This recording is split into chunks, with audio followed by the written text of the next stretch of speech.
Everything you see exists together in a delicate balance. As king, you need to understand that balance and respect all the creatures, from the crawling ant to the leaping antelope. But Dad, don't we eat the antelope? Yes, Simba, but let me explain. When we die, our bodies become the grass, and the antelope eat the grass. And so, we are all connected in the great circle of life.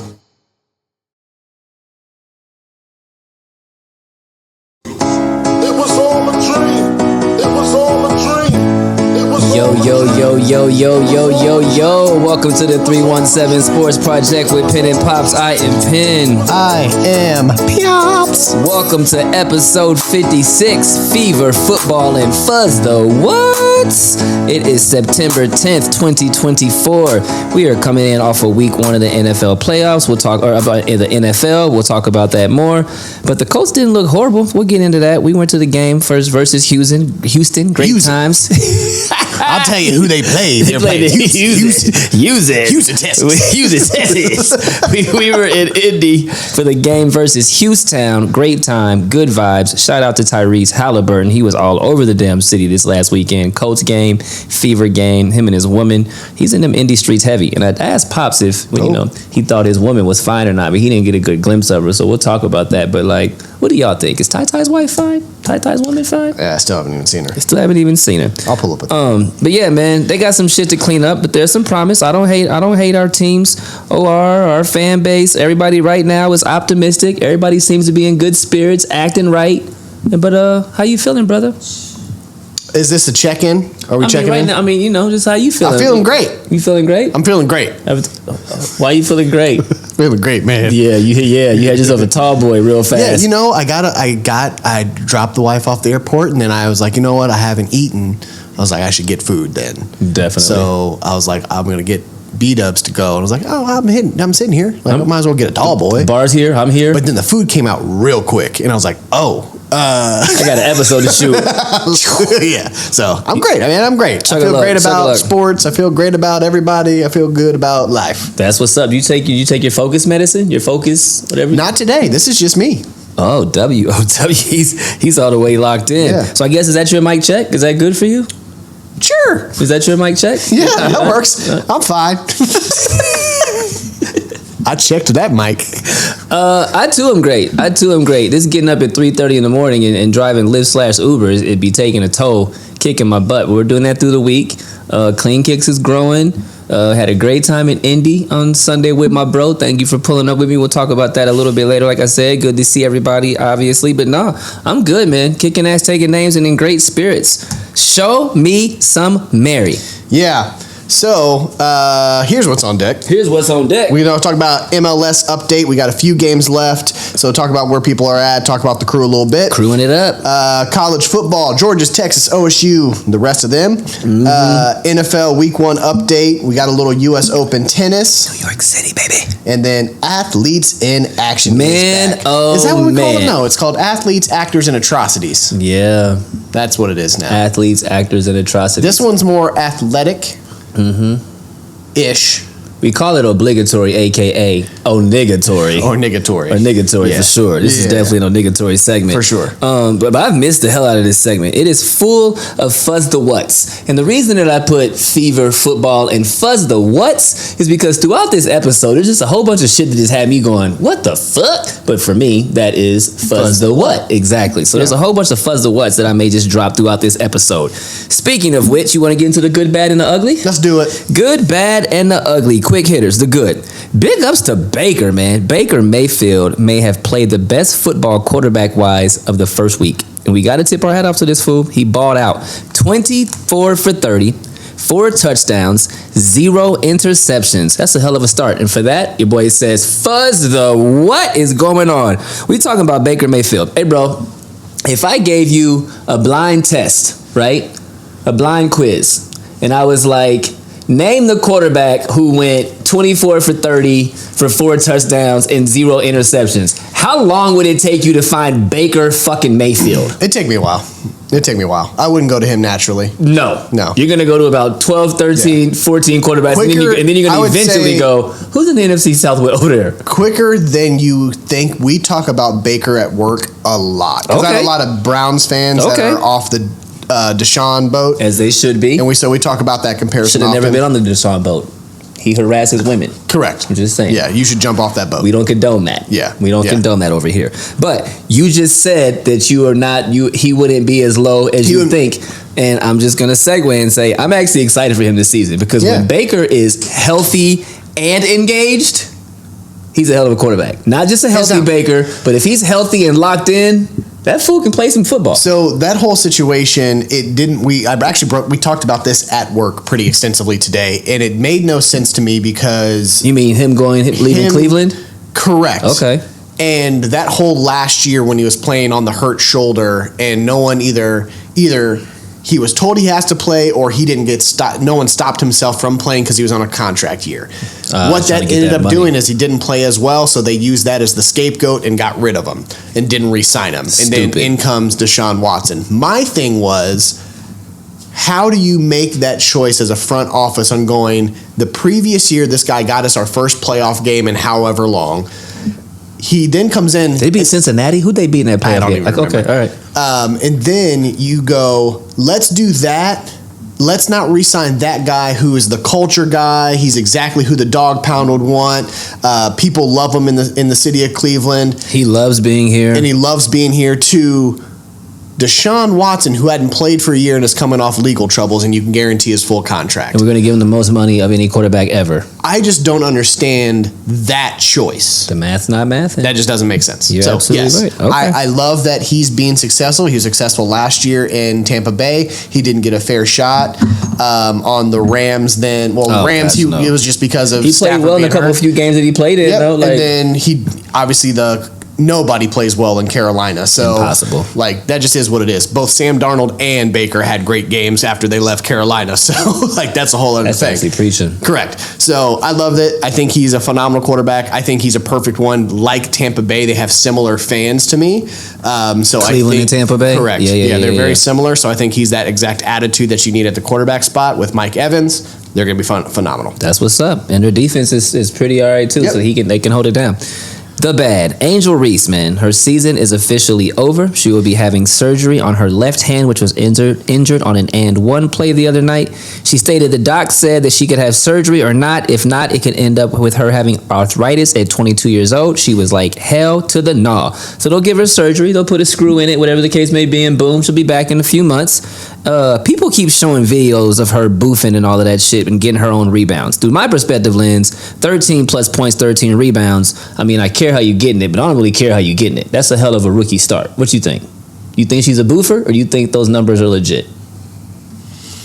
I think both of those things can be true. Okay. I think both of those things can be true. I watch enough of those games, and she be boofing. To me, I then go, does she need better layup drills?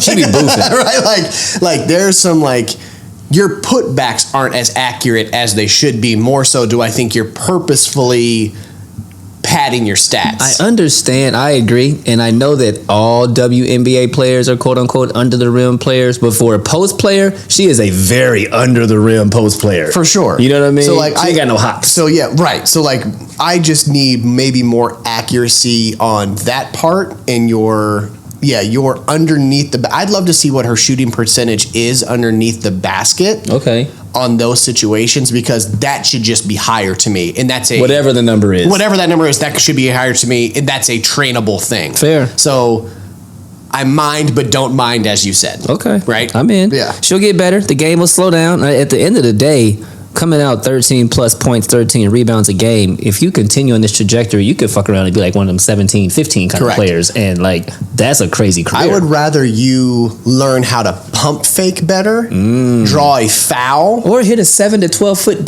jump shot. So you're the first to bounce up and grab the rebound and you're missing the layups, then put back, missing the layups. I'd rather you then go, let me grab, boom. start getting people in the Get air them off their feet. and then getting to the free throw line. Okay. Get people in foul Work trouble. on your footwork. That's it. Okay. And so that's all trainable, and that will happen over the next couple years. No doubt. The Ugly, the USMNT. It is UGLY. They lost to Canada. You ugly. What? You ugly.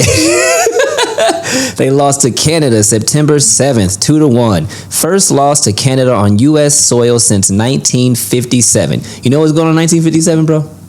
Not me. I'm going to tell you what's going on in 1957. The phrase "In God We Trust" was first appeared on the U.S. paper currency.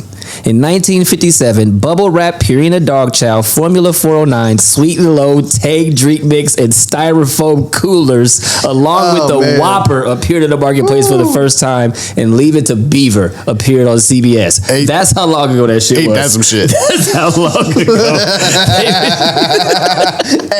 Hey, you know how long that was again? The Whopper appeared for the first time. Hey, one more time. You know how long that was? Styrofoam coolers. And that is exactly why I put it in there. We talking about the Whopper hitting the market, cuz. Purina dog chow? Come on now. It's a long ass time ago, cuz they've been losing a lot lately. They were 1-2 in the Copa de America. They lost a year ago. That was nice, man. Right? That was very nice. I appreciate you. They lost 1-0 to Uruguay on July 1st. Panama beat them 2-1 on June 27th. They beat Bolivia 2-0 on June 23rd. They tied with Brazil, and Colombia beat that ass June 8th 5-1. It's quite a few ass kickings. And they lost 4-0 to Morocco in the Paris Olympic quarterfinals. What the hell is going on with the USMNT, bro? Do you give a fuzz? Fuzz I do. What is going on with I them do, because you fuck with them for real. I have gotten really into football, if you will. That was really good as well. That was good. You can't say Copa America, and then I got not. You can't fuck up football. Yeah. You had one job, cuz. Yeah. Out to you, Miguel, at work. That's for you, buddy. He told me you be watching. I practiced that Copa America. I practiced that for you. And so, I do care, because it makes no sense with the talent that they have on how poorly they've played. They have not had great managerial managers. Is that something that the homie from the crew could do, or is that below his pay, above his pay grade quite yet? Great coach. I don't know. I mean, he's won. Did he win one before he came? I think he has. That's what made me say it. I think he's great. And if not, they were going far consistently. Yeah, I mean, no, I think he has complete capabilities of doing so, and he's had the best offense in the MLS 2 seasons in a row, highest scoring offense 2 seasons in a row. I can't see how you don't, because the one thing is the USMNT doesn't score very well. Okay, I just wanted to put that out there. All right, big ups. Moving on, shout outs. Big ups to the Colts fam. It was obviously super good to see everyone this past Sunday. It was a gorgeous day, and like always, the homie George Turner, held it down. The only thing missing was the win. I will say, as I was talking to Colts fans pregame, they actually had a good head on their shoulders as the game was approaching. There weren't too many people seeming irrational about their expectations. People just seemed excited about football. Big ups to Brian, Nation219 on Instagram. Nice to meet you, broski. Thank you for pulling up on us and saying you enjoy the show. That means a lot to my brother and I. And I just gotta say, and this is my opinion, but I think the Indiana Fever, especially playing well over the summer, has given us something else to cheer about. Therefore, all the stress and the anxiety coming into football season is not so high, because we're not pent the fuck up ready for something to do. What you think? Just throwing that out there. Yeah, I completely agree. We don't have as much of a lull between the end of the Pacer season going into the Colts season, where it's like there's something in the city that's like keeping us like, oh, well, you know what? Let me just turn on the Fever game. No doubt. I'm going to spend $30 and go check them out right quick. They still had 1 million views in their last game while NFL was on Friday night. Huge. It's huge. So, yes. Big ups. So what we're going to do, take a quick break, come back, head up around the world. I'm going to tell you what, this fool put it down around the world. I'm very excited about this segment. We'll be back in a second. 317 Sports Project with Pen and Pops.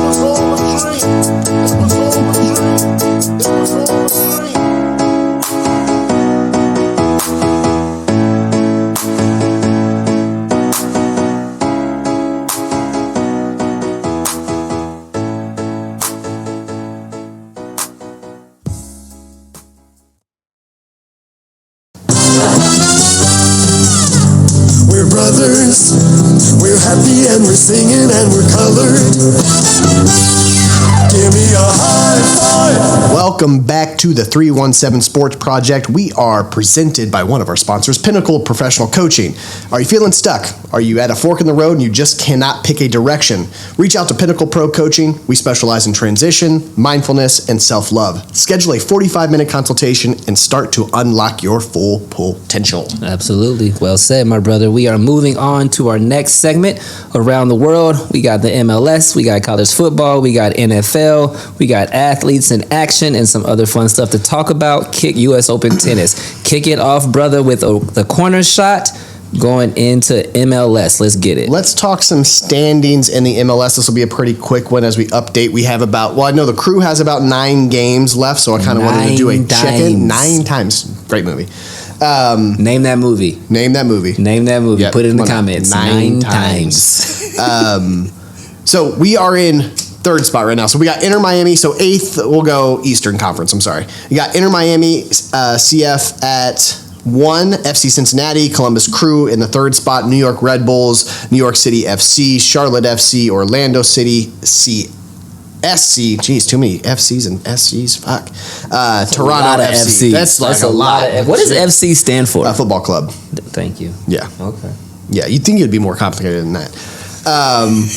Right now, Columbus Crew is in the third spot with 14 wins, 7 draws, and 5 losses.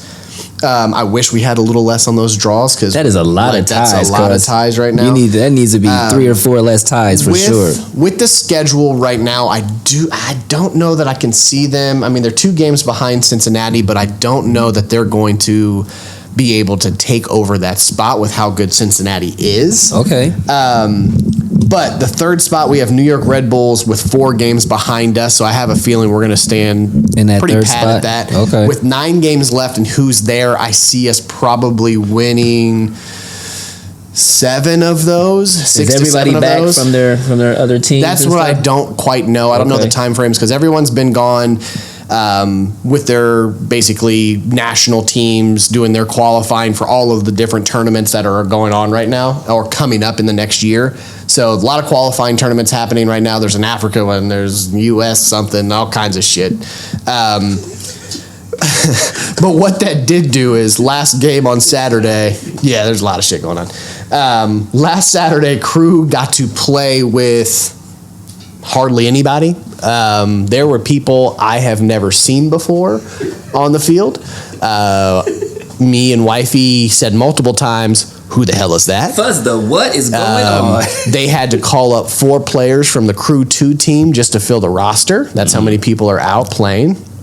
What that also left us was 1 goalie on the roster because our main goalie was playing for the U.S. national team. We saw how that went the same day. What happened to that goalie, Pops? So he got a red card because he was going for a ball and used his elbow against somebody's face. Can't do that. They had our boy, what's his name? Because he got kicked out, so we went 10 on 11. We had to put a defender in the goalie. Good old Swiss Army knife, Sean Zawinski. Good old Swiss Army knife. Yeah. They put him in there. He's played all over the field for us. Basically he's covered almost every spot for the Crew. But it had been probably since grade school that he played goalie. I know this because I saw him today going into Chase. I was coming out of Chase, he was going into Chase Employee Appreciation Week. They had a Crew player come in, and it was him. And I heard them ask him. I thought you about to say the nigga works for Chase. No. As I was walking out, I heard the woman ask, and this is how I realized who it was. She said, "How long has it been since you played goalie?" And he was like, like grade school. And he was about my size. So this size of a human should not play goalie anyway. You're absolutely right. You got to be over 6 foot for sure to play goalie. Sure. So he had a rough go at it and had, they lost 4-0. But they'll get players back. We'll make the playoff push. We'll be fine. They're another sleeper team. We finished in 3rd last year won that bitch. So it'd be hard. Obviously, Inter Miami with Messi coming back and all of that stuff, getting healthy, they're gonna be a tough team to beat. But I think the Crew should be a team in the playoffs that we should be watching out for. Word up. Wing shot. College foosball. Ooh, we could talk a lot about college football. All day. So I wanted to break it down to the top 25 boomers and busts. So we're going to talk about four teams that are played very, very well and that I like. And then we're going to talk about teams that were busted. They nut too early. Texas. Fire. Quinn Ewers. Hot start so far in the first two games with 6 touchdowns, 1 interception. He looks like the most complete QB in the NCAA right now. Looks comfortable in and out of the pocket. He has the most confidence on the field I've seen so far to me. First game, they played Colorado State. After an early INT, Ewers took over the game and threw 3 touchdowns against an always kind of sneaky Colorado State. Colorado Snake. Not State, Snake. They're known for tight ends and wide receivers. I think, last 2-3 drafts, I've actually, in our NFL draft, have talked about Colorado State tight ends coming out. So, they're always a sneaky good team, especially on offense. But they held Colorado QB to 10 for 18 for 59 yards and 1 interception. Jesus. Very, very good. They went on to play Michigan. This was tough. Texans dominated a stout Michigan defense once the first TD to Gunnar Helm came halfway through the first quarter. Domination began. Michigan got worn down by all the weapons that Ewers has at his disposal. Gunnar Helm was the biggest that he threw with 7 receptions and 98 yards. Texas is going to be a tough out. Right now, I see OSU, Georgia, and Texas being those main 3 staples. Everybody else. And then everybody else. It's going to be tough to, and honestly, I'm probably putting Texas as the most complete team right now, where I feel very, very confident. OSU, by the end of the season, I have a feeling could be up there with them because of all of the weapons they have. They just need to keep They don't know each other. They don't know each other. That's it. That's a lot of transfers and a lot of money they spent. So Texas is ready to go now. All right. Syracuse. Kyle McCord, former OSU extra, has shown out for Syracuse. We're talking about 2 former Ohio State quarterbacks. Just want to talk about that for a second. He has thrown for 735 yards, 8 touchdowns, and 1 interception so far. Looks like he's looking to prove a point. He first played Ohio University, my alma mater, Bobcats. Always competitive, especially at home. You just could not keep up with Kyle McCord and the weapons that he has on offense. Beginning on the second quarter, OU was in the game, being down by 1 point, 17-16, but a touchdown from McCord to LaQuint Allen with 6:37 on the clock. Syracuse controlled the field from there. Really good game. Good game. Well, up until that point. For sure. Georgia Tech, first off, Georgia Tech is a tough team. They started their year defeating NCAA hopeful Florida State. Bad. We all saw what happened there. They are playing with house money and confidence to defeat anyone they want to play their game. This was a back-and-forth battle on the final possession. Georgia Tech scores a late touchdown to get the score to 31-28, but could not stop Cuse from running out the clock on the next possession. Mm-hmm. We know what that's like. We just saw it with the Colts. We sure did. Fucking 3rd and 11. Yes. Syracuse, there's a couple sleeper teams that I've liked. Syracuse is one of those. I think Kyle McCord led. I see them being pretty good. They don't have a whole lot to me in the ACC where I can see them making it to a championship game, to be honest with you. If they make it to a championship game and win the championship game, they're going to the playoff. Correct. Okay. And again, in a 12-team playoff, it's gonna be weird. I mean, really, all of those teams that are winning 9 and 10 games, you better strength of schedule, blowing out. You better run up the score. The way you win matters more now than ever. Yes, especially that back half. For sure. Miami. Cam Ward, every year we begin talking about how tough Miami is going to be. Cam Ward is taking that to heart and having a stellar first couple of games, starting with 689 yards, 6 touchdowns, 1 interception. He's looking through 2 games? Through 2 games. Woo. He's looking to make sure that he finishes in that top 12 this year. Yes, sir. They first played Florida. We talked about Florida last week. As bad as Florida is, Cam Ward make them look worse. Cam was able to pick apart what used to be known as a good Florida defense. By the end of the first half, Miami was in control with a 24-10 lead and did not let up, scoring their first drive out of the break, moving to 31-10. Game over.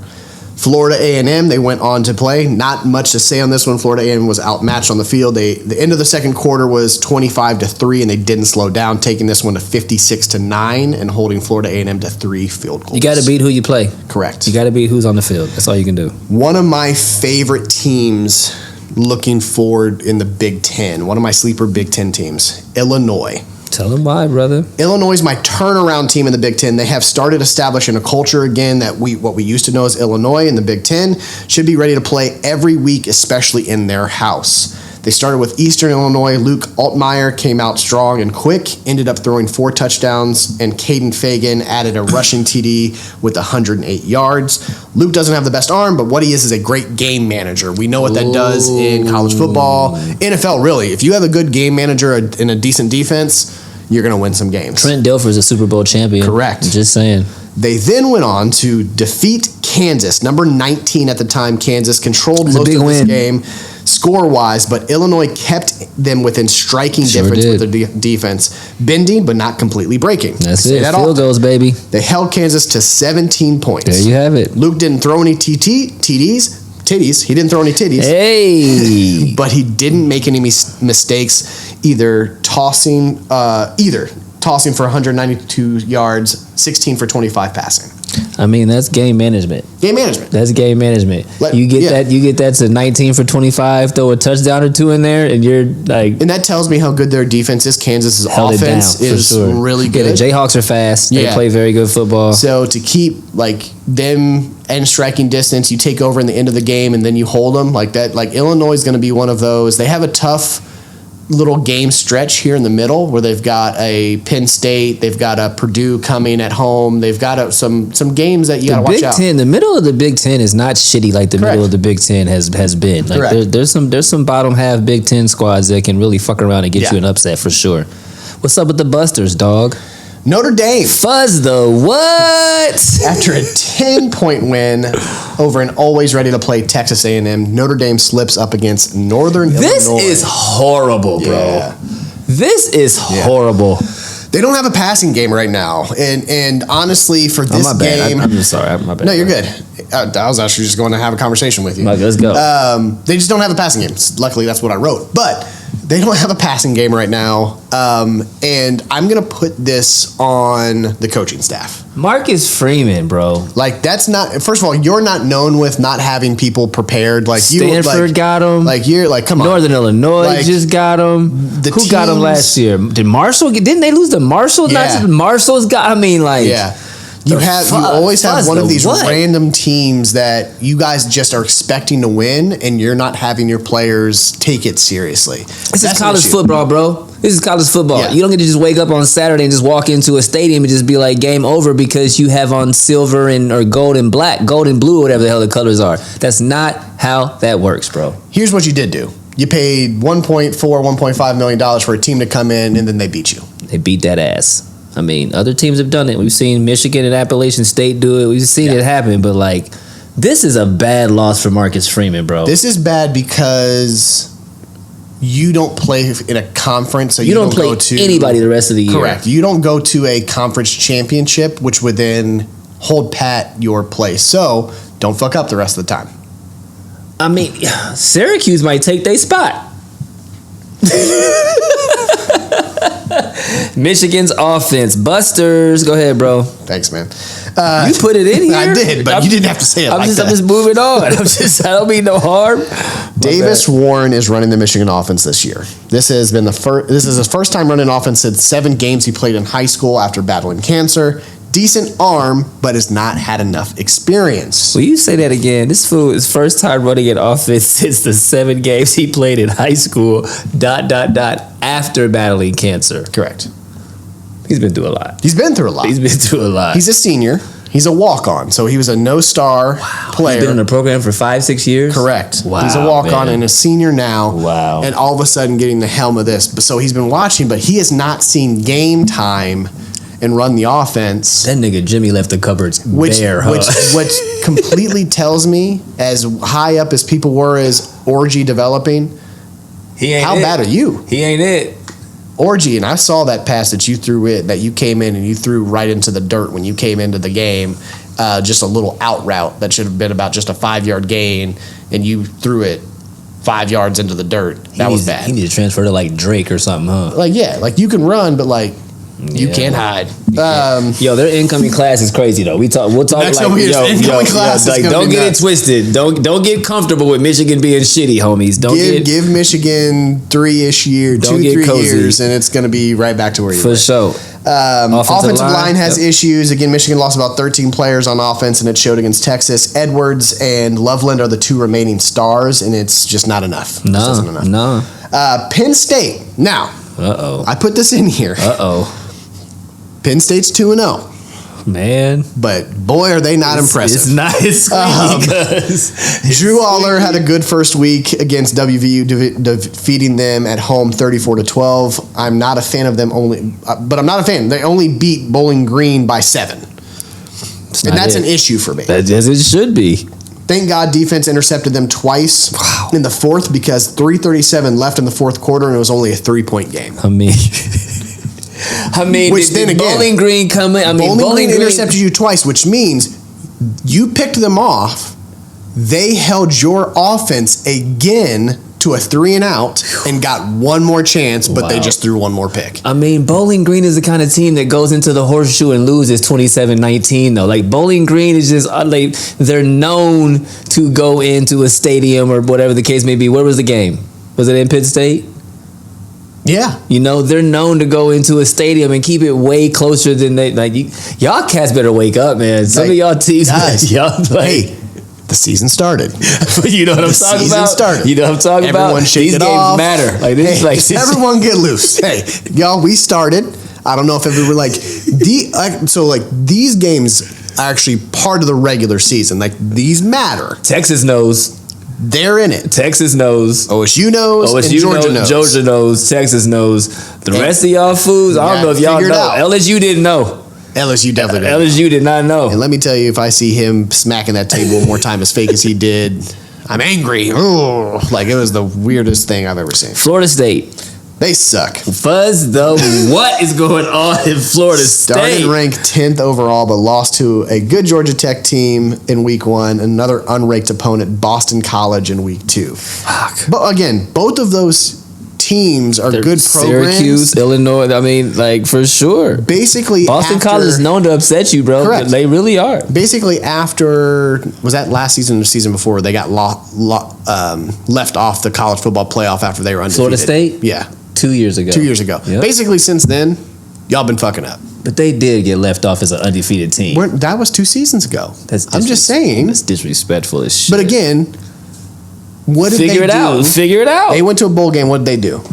Did they get blown out, Ski? Yes. Did they get blown out, Ski? So they left him out because the quarterback got injured. Oh, I remember. That's why. Yeah. He tore his ACL. Oh, yeah. So it's yes, you're undefeated, but Say less. Y'all gonna embarrass yourselves. Your chance was to go into that bowl game You're not lying. and go, we're going to blow people out even with a new quarterback. Y'all got handled. You're right. Handled. I have absolutely zero argument. They suck, and they're gonna keep on sucking. So Miami is the only good squad of the big 3 in the state of Florida. Yeah. Florida State's horrible. The Gators are horrible, and the U is doing the U. Correct. That is absolutely insane. Moving on to the top of the key. Week 1 recap. Explosive matchups. The Ravens at the Chiefs. The Ravens came up short again to the Chiefs, 27-20. But yo, man, phenomenal game. Sadly, as Pop said, Lamar was doing way too much. 273 yards. This stat line right here. 26 for 41.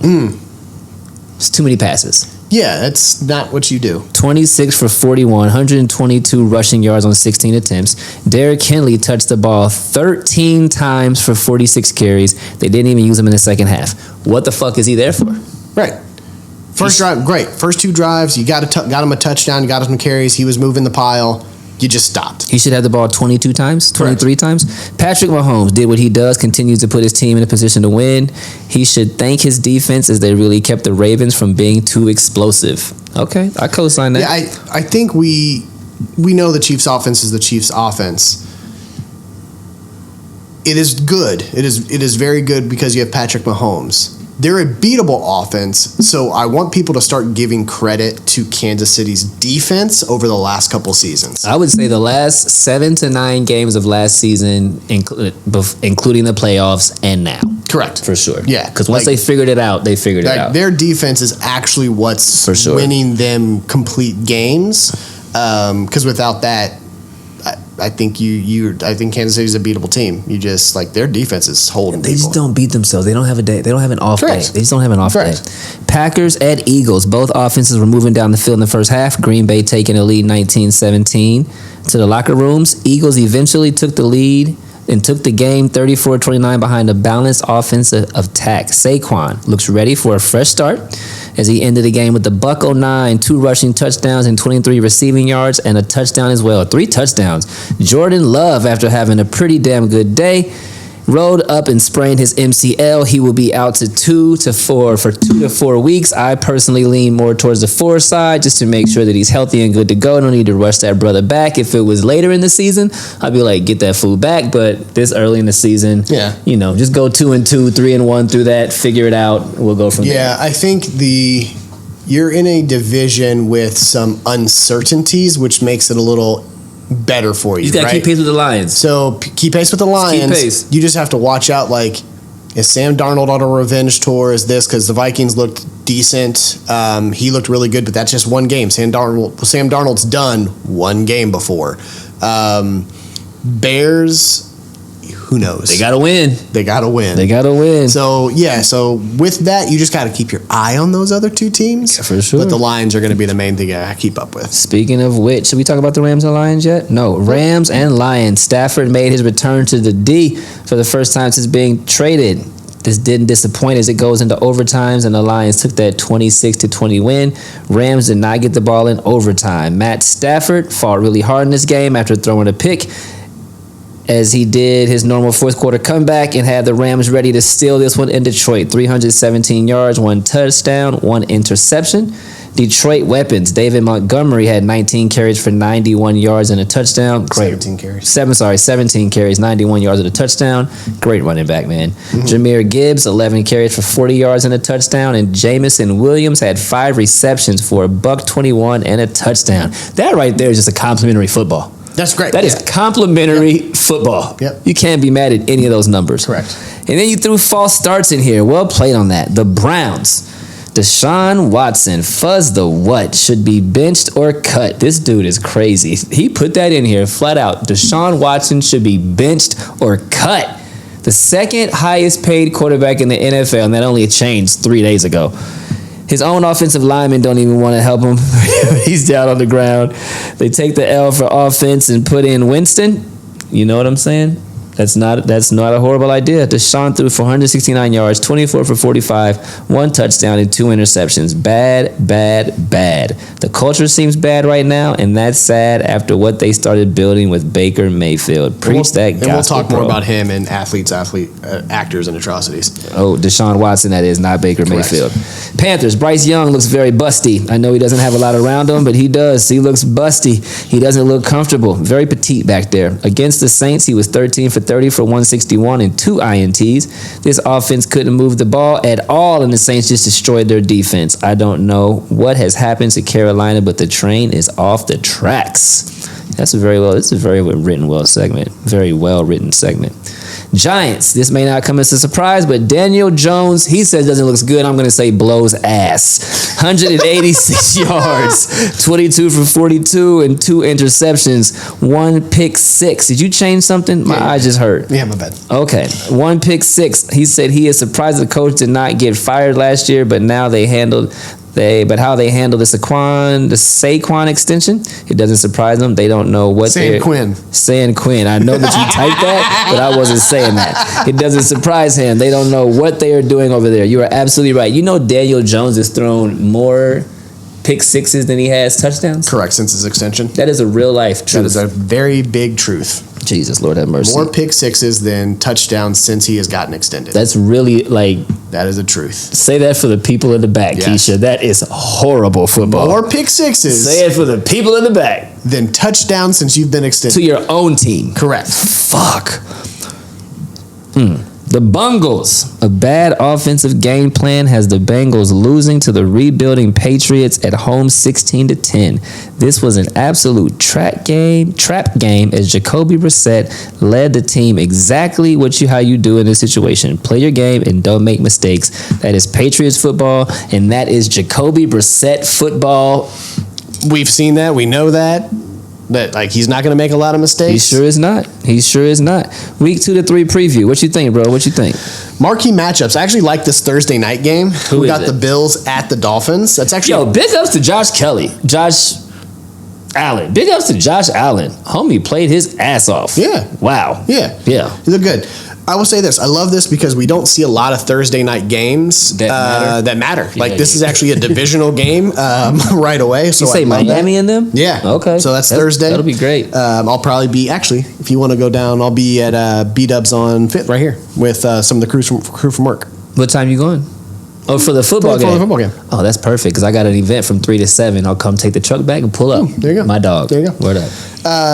There's some good ones. The Colts Green Bay game is going to be interesting to watch because now with Jordan Love out. I wish Jordan Love was playing though. Yeah, the Lions Buccaneers. That's going to be a good 1:00 slot game. Really, really good. I'm not worried about the Cowboys and the Saints. I think Derek Carr is going to come back to earth a little bit against Cowboys defense. Vikings, San Fran. Dallas real? Is Dallas real? Dallas is always real in the regular season. Dallas is real. Okay. But the regular season. Say less. It's playoffs that they don't do well. Playoffs. Besides that, Bengals Chiefs, it depends on which Bengals team comes. Yep. Right? Yep. Like that's about it. So that's week 2. Yep. Since we record bi-weekly, we'll look at week 3 really quick. All right. Week 3, Patriots Jets lead us off in the Thursday night game. As I said, not a lot goes on sometimes on Thursday night games. Not a whole lot. Chargers at Steelers, that should be a pretty decent game.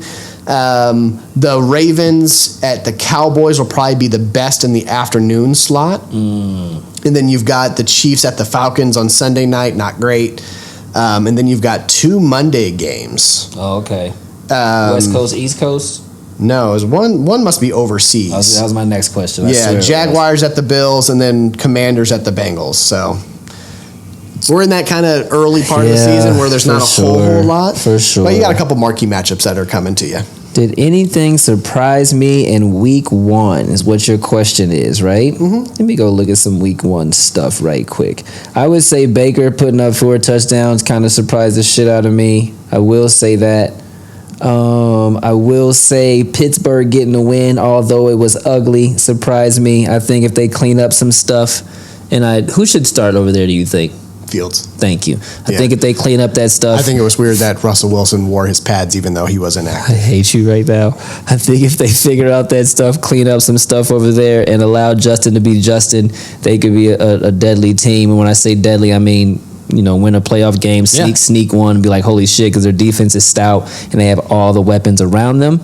And other than that, I will say the things that AR5 did well on Sunday, I wasn't surprised about, but I was pleasantly elated.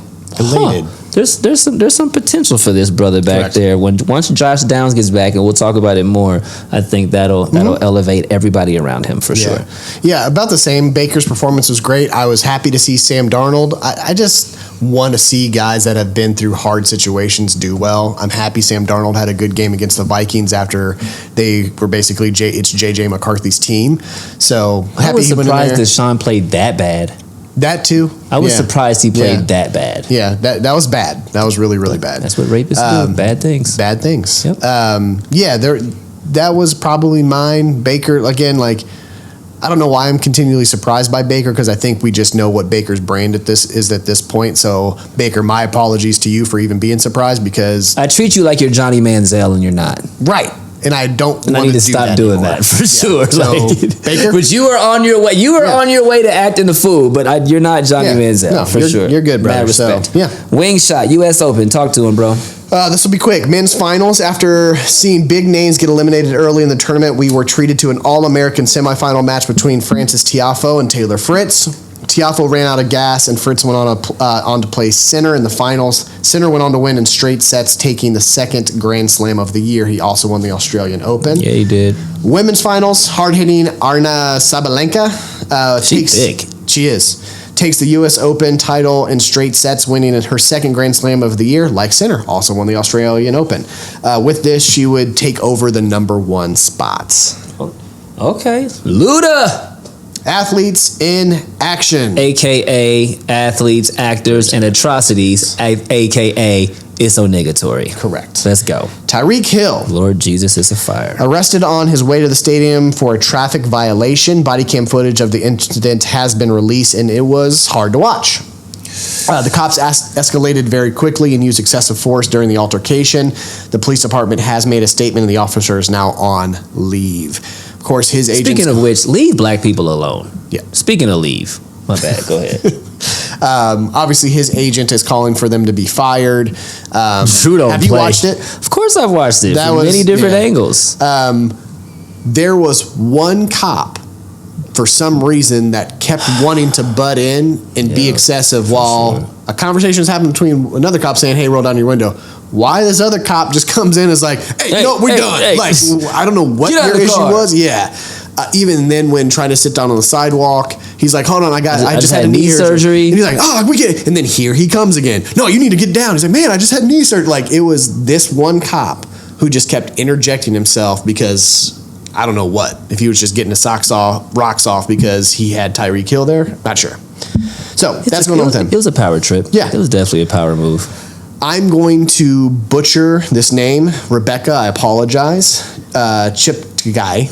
Sure. Cheptegei. Okay. Ugandan Olympic runner, and this is going to be more so for the boyfriend, but I wanted to pay her some respect. This Ugandan Olympic runner has died days after being doused with petrol and set on fire by her former boyfriend. Oh my God. She was targeted after returning home from church with her 2 daughters. This man should be doused in petrol and set on fire. And then, like, put water on him so he comes out and then set on fire again. Correct. And doused with petrol over and over again until he dies, but feels all of that pain. Correct. Fuzz, what is wrong with you? Yes. So, Rebecca, your daughters, we're all thinking about you, love you. That guy. That's like vomitary right there. That's bleh. Yes. Oh my God. Go ahead, man. Ricky Pearsall. During a robbery where the assailant was going after Ricky's watch at gunpoint, Ricky was shot through the chest. The assailant was shot too. Thank God he was okay and was at practice with his teammates the next day. He won't play for the first 4 weeks of the season, but they did show him. Ricky. Correct. They did show him thanking the first responders on the scene as they were really quick and got to him quickly. He was shot through his right side, but the bullet went straight through, so he didn't have to worry about trying to go fetch the bullet and it bouncing around in there. Jesus, Lord have mercy. Austin P. Fuzz the what? Assistant coach in Michigan, also was Jim Harbaugh. Well, he was on the offensive line when Brady Hoke, and then when Jim there, he stayed. He was a senior at that point, so played 1 year with Jim Harbaugh as well. Offensive lineman for Jim Harbaugh, arrested on felony human trafficking charges. This investigation was identifying individuals seeking to engage commercial sex acts with minors. He has resigned. You're going to go to prison and get Austin peed on. Heavily. Correct. Deservingly so. Deshaun Watson. Oh, man. Being sued again for an accused sexual assault and battery while on a date in October 2020. Not much has been released on this yet, but if this gets to a place where he is suspended or there's more legal action and this becomes true, the Browns will have an absolute chance to void any guarantees on his contract. That is the dopest news I have heard all day. I have to say from the bottom of my heart, athletes, actors, and atrocities and all of this stuff is supposed to be fun and entertaining and blah, blah, blah, blah, blah. This is some fucked up shit. Correct. Whatever is going on with these people, like, there are a lot of people on this list, from the Miami police officers to this asshole dousing people on fire to people with children's sex acts to Deshaun Watson. Like, get your shit together. We shouldn't be able to make a list like this every 2 weeks this fucking easily. It's way too easy. way too easy. We should not be able to make this list this easy. Yes. Quick break? Yes. We're going to take a quick break. We're going to be back with the 317 Sports Project, Naptown News, Fine Print, James Earl Jones, a bunch of other fun stuff. We'll be right back, y'all. We're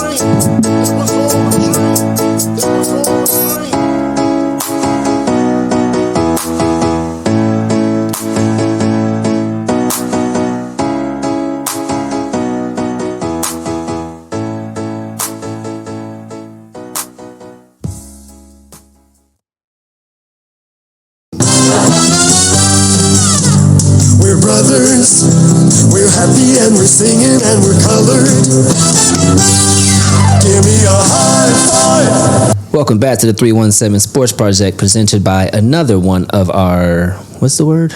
Sponsors? Yeah. Clean Kicks, Columbus, Ohio's #1 premium sneaker treatment shoe cleaning service. We clean kicks, we paint kicks, we do ISO restorations and a bunch of other services. The Shoebox, which is Clean Kicks on Wheels, is officially in the streets, meaning we offer pickup and drop off along with the ability to pull up to an event and be the life of your party. Premium sneaker treatment for premium sneakerheads. Do yourselves a favor and give us a follow over at cleankicks.614 on the Instagram. What? Indiana Fever. Bro, are they a playoff problem? And when I say this question right here, let me see what you think. Could they, not will they, but could the Indiana Fever get a first round upset in the WNBA playoffs this season? Yes. Yes? Yes. You said that very, very quickly and Yes. very easily. I could not agree more. The number 3 seed right now is the Connecticut Sun, 25-9. We went 1-3 against them. We beat them 84-80 on August 28th. 84-80 on August 28th, which to me was probably the team that they will see in the playoffs more as opposed to who they saw earlier in the season. Correct.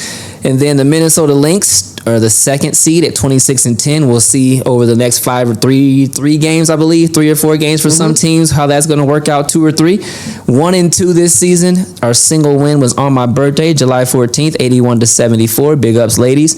But the first round is a 3-game series. So it's like you still won on the road, still won at home. Right. 8-2 since the All-Star break. Both losses were to the Lynx, but I think that's either the first best or the second best record since the All-Star break. 3 games left. Las Vegas tomorrow, Las Vegas on the 13th, and then Dallas on Sunday. And the only team we have not beat this season is the Las Vegas Aces, which means we have 2 chances to close it out.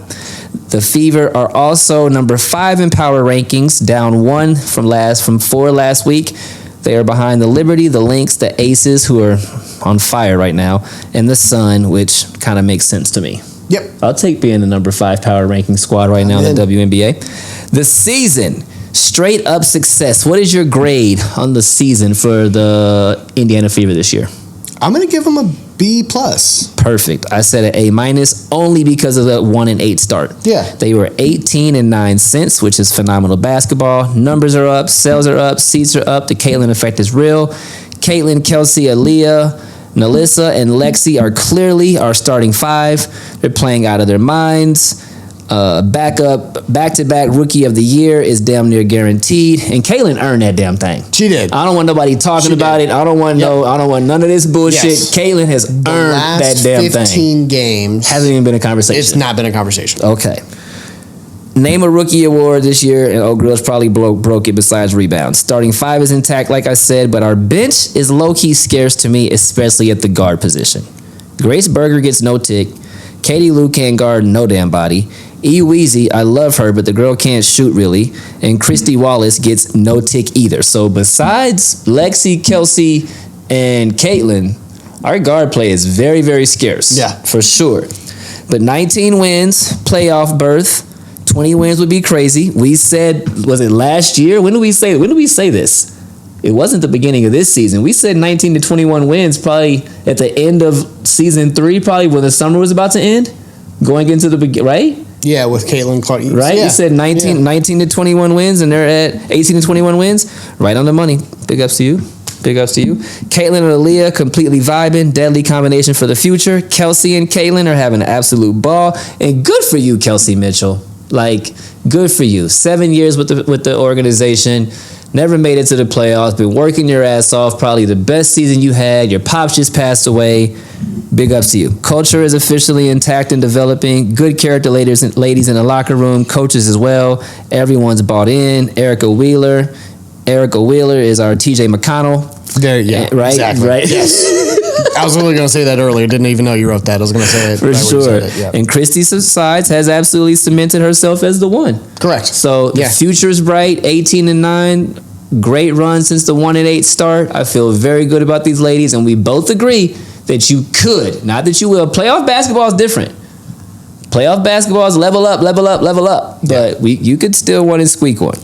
Indianapolis Colts, week WEAK 1 game recap versus Houston. You want me to do it or you want to do it? You got it. 27-29, meaning they are 0-1. Close loss, but a close loss is still a L in the win-loser column. Have not won in season opener since 2013 versus Oakland. Houston completely controlled the game. Time of possession was 2-1, 40 minutes to 20 minutes, 76 plays to 43 plays. Houston was 3 for 3 in the red zone. Colts were 2 for 3 in the red zone, which is really, really tough.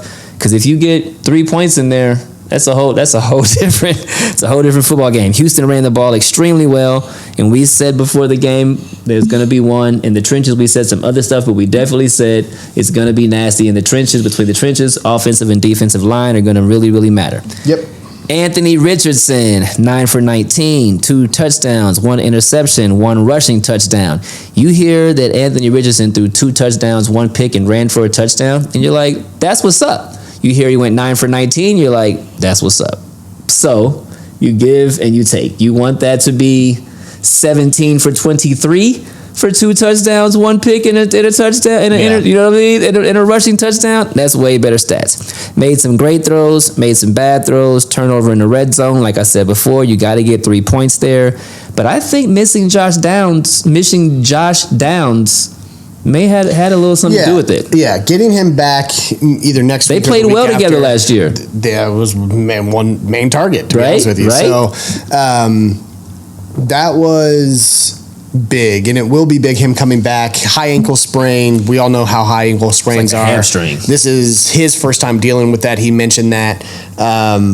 He was trying to get back for this game. It was a late call on Saturday that said he wasn't going to, and I think he'll be pretty ready for next week. And if not, he will for sure be back by week 3. Chicago, and we'll need him. Like, we'll absolutely need him. Yeah. I think he's going to really help. Preach. AR and AD Mitchell are just not on the same page. Few miscues, but they're both, practically 2 rookies. Yeah. P.S. Do we have a tight end? If we do, he didn't get thrown to. Okay, so I guess that just means hell to the no. We don't hate the way that AR played, though. His shoulder's clearly okay. Yeah. He dropped a few dimes. He's athletic as hell. He's clearly a beast. He's got that fire. He wants to win. He's got that comeback ability. He's clearly a rookie, but there were some plays in there that had me going, dropping that shoulder to get into the end zone. Like, okay, you want this, bro. Yeah, you the want 2 this. touchdown passes, one to Alec Pierce. We've all seen that dime to replay. Doolin, though. I was just about to say that the dime to Doolin That was on time. was phenomenal. That was on and we're time. not talking about that one as much just because of how awesome it looked for him to slip and then get the ball still out to Alec Pierce. Flash matters, but that dime was a dime. Yeah. That Ashton Doolin one was phenomenal, and big ups to there's you, a Doolin. lot. There's a lot to be happy about, and there's also room for improvement, and that's okay because you have a person that wants to improve. That's what matters the most to me. Woo! Tell them, bro. Offensive line, I have not good enough, period.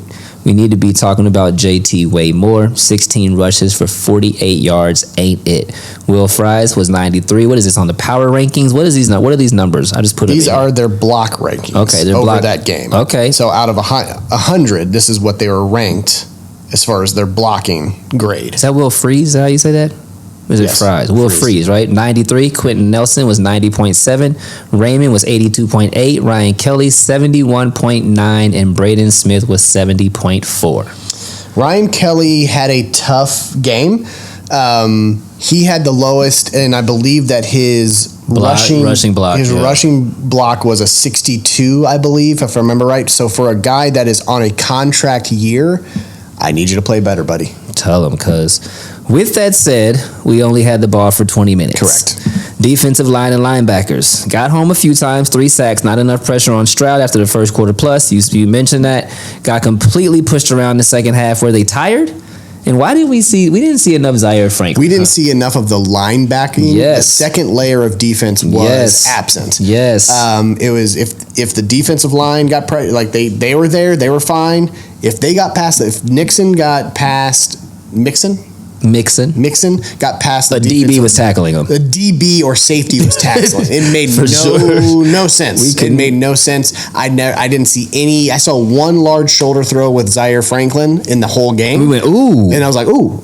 But that was after he had already gotten 7 yards. Facts. So we cannot stop the run for shit. Mr. Mixon busted for 159 for 30 rushes, 5 yards average. That needs to be. And that 5 yards felt like 7 yards. You are average. not lying. You are not lying. And that needs to be the JT numbers I was talking about. We're not worried about the DBs. We actually were more worried about the DBs coming into the game and not the front seven, especially the three linebackers. Mm-hmm. So DeForest, I believe he said they'll get it together. Didn't Buck? Yeah. Didn't and Buck? he had a hell of a game. A hell of a game. Hell of a game. Hell of a game. He said he'll get it together. Coaching grade, I gave it a C. And I said that because of the lack of halftime adjustments. Mm-hmm. We didn't do anything to correct the run game. What up, Gus Bradley? Mm-hmm. Add more to the box, blitz a little more, surprise Stroud. I know that frees up a lot receiver wise. Now you got 101 against Nico Collins and all of them, so that's probably not the right way to go. But figure it out. That's what you get paid to do. So dig deep and figure it out. And it's kind of tough for me to grade our offensive coordinator based on 43 plays. 27 points, 43 plays, sounds great. 19 passes, 24 rushes. I dig the balance. Yeah. But 43 plays, just not 20 minutes, you can't even really. It's that catch-22. Really the offense didn't have long enough drives to give the defense time to recuperate. Yep. And the defense then got too tired to stop the run game in that. So, and you're still at 3rd and 11 away from getting the ball back and maybe winning the game. Correct. Which is fucking insane. Correct. Okay. Positive, speaking of which, even through all the bad play, we were in the game to the end. Huge 3rd and 11 conversion by Houston to close it out. Alec Pierce can officially catch the rock. Pittman is still Pittman. Didn't have too many opportunities, but 4 of his 9 receptions were to him. He also had 4 of his 9 completions were to him. He had 8 targets. Mm-hmm. Our DBs didn't look horrible. Juju looked pretty all right. And then you broke the news to me later today that Juju Brent just got word that he will need knee surgery and is being placed on IR. After the surgery, we'll get a better idea of how long. Right now, they are expecting the full season. He tweaked his knee. He just said something was wrong. He played on it. But then they did an MRI. They have not released exactly what it was. But if he needs surgery, I'm going to say that's probably ACL, MCL, PCL. Meniscus, bad meniscus tear, something. Yeah. If you're possible, because I've seen different reports saying possibly very end of season, depending on how bad it looks after the surgery. So, which tells me that's really probably because it's so early in the season. I don't know, man. I hate that for Juju. Juju's been through a lot the last 2 seasons. He's been through a lot the last 2 seasons, so bro. They just signed some other CB to the practice squad. They've had 6 visits of veterans that have come in to do the CB room. But this is what happens when you don't do anything with in the off season. Correct. To take care of the fact that people get hurt and you guys are light as fuck at the defensive back position. Yep. Period. Fine print. Kick it off, Pops. James Earl Jones passed away today at the age of 93. I've been really sad. I've been really scared to talk about tough. this. Yeah. I've been really I don't even want to talk about this. Icon, legend. Most people know him for his big stuff. Obviously, Darth Vader, Lion King that we played in the beginning of the thing. But I don't think you understand the things that you're missing out that James Earl Jones did. Who has an EGOT? He's got an Emmy, a Grammy, an Oscar, and a Tony. Correct. He's one of few people to have an EGOT, people. Correct. Broadway, black and white television, 2.5 Men, Lion King, and everything you can possibly imagine in between. Yeah. Yeah. It was tough. It was really, really tough. That was one of those, I was like, damn it. Damn it. And I know he's 93. With that said, 93 is a hell of a run, but bro. At the same time, you're supposed to live forever. His voice is so iconic. It has just done so much for us over the years. It's like when I watch Coming to America next time, I might cry. Yeah. You know what I'm saying? I might be and damn. for the moment that he says, I assumed that you sleep with your bathers. I know I do. That was actually pretty good.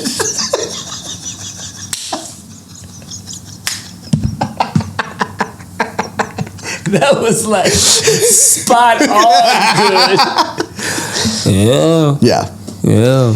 Funny, serious, James did it all, man. Sandlot, what are we talking about, bro? Field of Dreams, all these roles that he wasn't even the main character, but then slipped stole in the at show. You're like, damn it, James Earl Jones in this too, he's like Samuel L. Jackson, wow. but for good movies. Action, Samuel L. Action.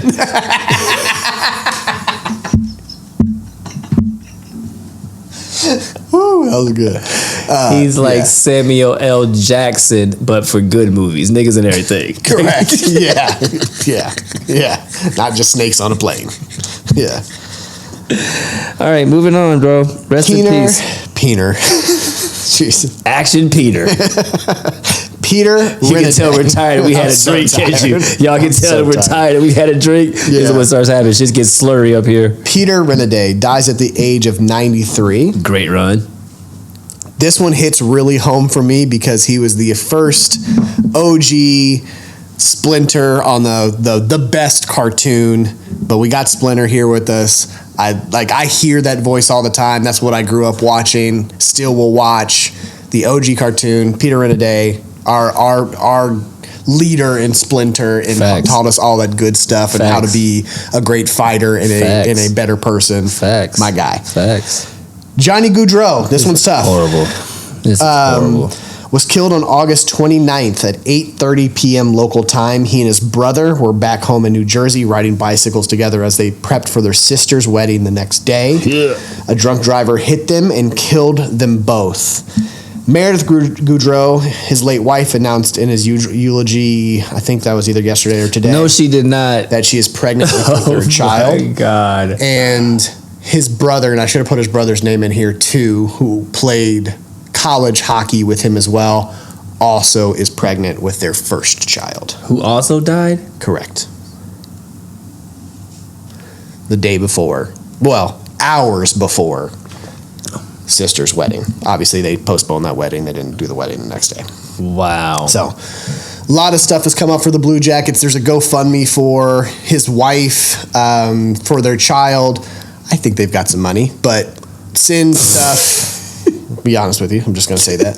I didn't want to be the one to say it. I'm thinking of GoFundMe.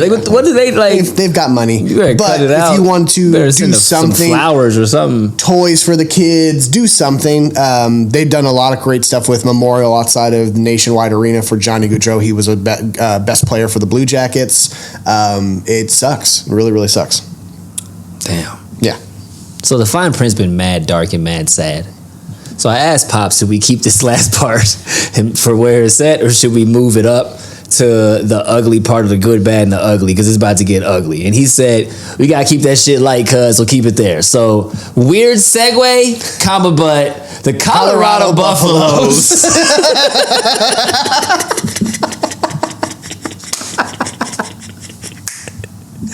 Look absolutely horrible this season, man. Squeaked past North Dakota State 31-26, blown out by Nebraska 28-10. And that score, don't get it confused. It was 28 whatever at halftime, and I think they just kind of called the dogs off because Shedeur was getting his fucking bell rung. Was getting Shedeur. He was getting his fucking bell rung over and over and over again.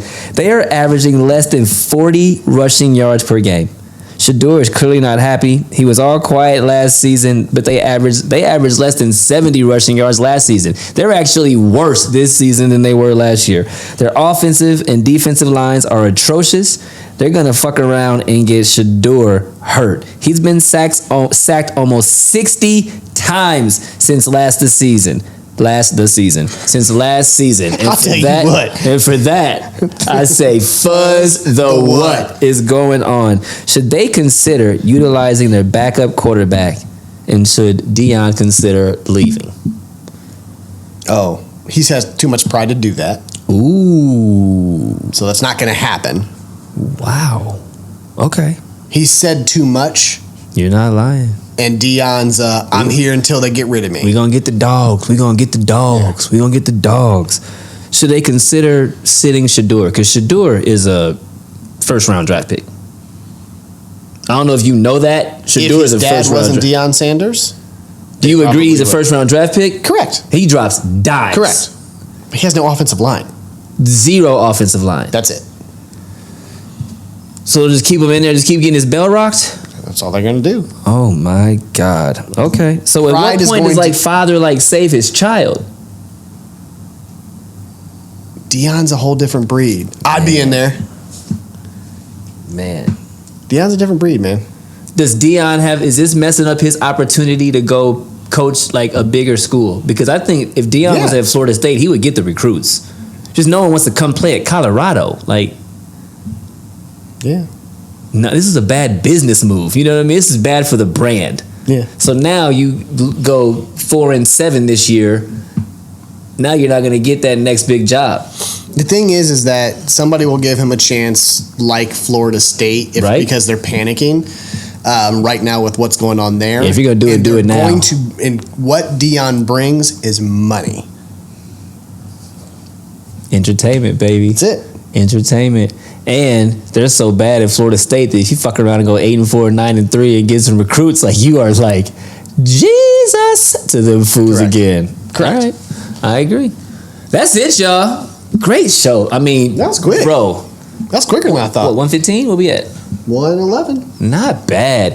I think that the audience enjoys the 1:15, 1:17 range. 1:30, 1:40 cats be like, I'm not watching all of this, but they can sit down and listen to our asses for an hour. Yeah. Great show. Yeah.